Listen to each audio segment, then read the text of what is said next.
मनोहर का घर पुराने कब्रिस्तान के पीछे था और उसके घर की छत से वह कब्रिस्तान अच्छे से दिखता था। वह रोज उस कब्रिस्तान को पार करके ही अपने काम पर जाता था। मनोहर के 2 बच्चे थे और दोनों बच्चे बड़े ही शैतान थे। बड़े बेटे का नाम रॉकी और छोटे बेटे का नाम विक्की था। एक बार गर्मियों की छुट्टियों में रॉकी और विक्की की बहन सोनिया भी आई हुई थी। तीनों मिलकर रात के लगभग 12 बजे एक रूम में ट्रुथ और डेयर खेल रहे थे। रॉकी सोनिया से पूछता है कि तुम ट्रुथ लोगी या डेयर। सोनिया डेयर लेती है और पूछती है कि तुम लोग कुछ खतरनाक करने के लिए तो नहीं कहोगे ना। रॉकी, ये हुई ना बात, तो जाओ अब छत पर से घूम करके आओ और छत पर रखे गमले में से फूल तोड़ कर लाना होगा, तभी हमें पता चलेगा कि तुम छत पर से आई हो। सोनिया, छत पर से तो कब्रिस्तान दिखता है। नहीं, मैं नहीं जाऊंगी। रॉकी और विक्की दोनों सोनिया को छत पर जाने के लिए जबरदस्ती बोलते हैं।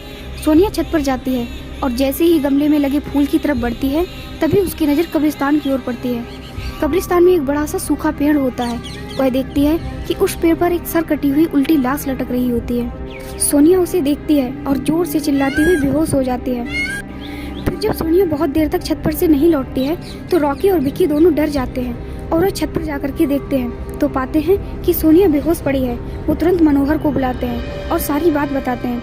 मनोहर, तुम तीनों को ऐसा खेल खेलने की जरूरत क्या थी? और रॉकी, तुम तो जानते हो उस कब्रिस्तान के बारे में कैसी कैसी खबरें आती हैं, फिर भी तुम सोनिया को रात को छत पर जाने के लिए क्यों भेजा? रॉकी, सॉरी डैड, मुझसे गलती हो गई, हम आगे से ऐसा नहीं करेंगे।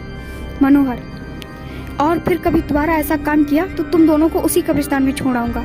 अच्छा सोनिया बेटा, ये बताओ तुमने वहाँ ऐसा क्या देख लिया था कि तुम वहीं बेहोश हो गई?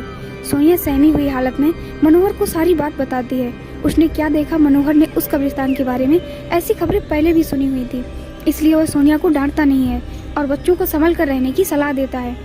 एक दिन मनोहर को काम से छुट्टी मिलने में देर हो जाती है और उस दिन उसे ऑटो भी नहीं मिलता है। वह पैदल ही घर की ओर चल पड़ता है। इधर विक्की और रॉकी दोनों आपस में बात करते हैं। रॉकी, विक्की, तुम्हें क्या लगता है सोनिया ने जो कहा वो सच है? मुझे तो लगता है कि वो सिर्फ बातें बना रही है, वो उसका भ्रम होगा। विक्की, अरे नहीं भाई, तुमने उसकी हालत देखी नहीं? एक दिन भी और यहाँ रुकने को तैयार नहीं हुई। मुझे लगता है कि उसने सच में कुछ देखा होगा। रॉकी, चलो हम कब्रिस्तान में जाकर खुद ही देख लेते हैं। विक्की, अरे भाई तुम पागल तो नहीं हो गए हो? मुझे अपनी जान बहुत प्यारी है, मैं कहीं नहीं जाऊंगा और तुम भी मत जाओ। विक्की के मना करने के बावजूद रॉकी नहीं मानता है और वह अकेले ही कब्रिस्तान की ओर चल देता है। कब्रिस्तान का दरवाजा खुलता है और अंदर चला जाता है। वह उस पेड़ की ओर देखता है जिस पर सोनिया की सर कटी हुई उल्टी लाश दिखी थी। रॉकी खड़े होकर उस पेड़ की ओर देखता है, तभी एक अदृश्य हाथ उसके पैरों को पकड़ लेता है। रॉकी डर जाता है और जोरों से चिल्लाने लगता है, बचाओ बचाओ, छोड़ दो मुझसे गलती हो गई, मैं फिर कभी यहाँ दोबारा नहीं आऊँगा। दूसरे कोने पर एक कब्र होती है जो कि खुली हुई होती है, उसके ऊपर खून लगा हुआ होता है। वह अदृश्य हाथ रॉकी को खींच कर लाते हैं और उस कब्र में ढकेलने की कोशिश करने लगता है। रॉकी चिल्लाता है, छोड़ दो, मुझसे गलती हो गई, मैं फिर यहाँ कभी नहीं आऊँगा, मुझे मत मारो, मुझे जाने दो।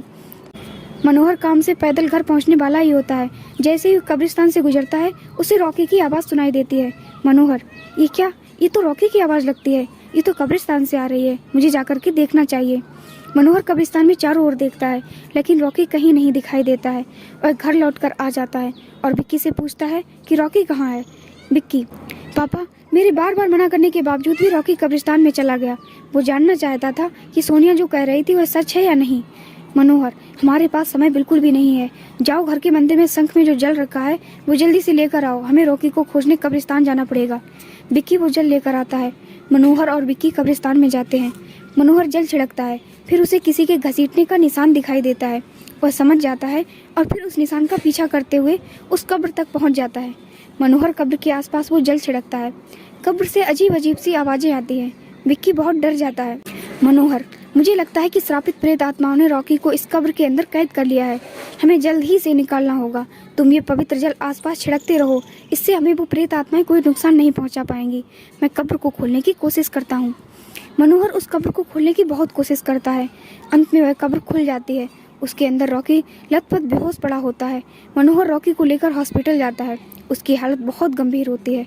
उस दिन के बाद मनोहर उस घर को छोड़कर शहर से दूर एक दूसरे घर में अपने पूरे परिवार के साथ रहने चला जाता है। अगर आपको ये कहानी अच्छी लगी है तो प्लीज़ वीडियो को लाइक एंड चैनल को सब्सक्राइब जरूर कर दें और ऐसी ही कहानियों के लिए हमारे साथ बने रहें। धन्यवाद।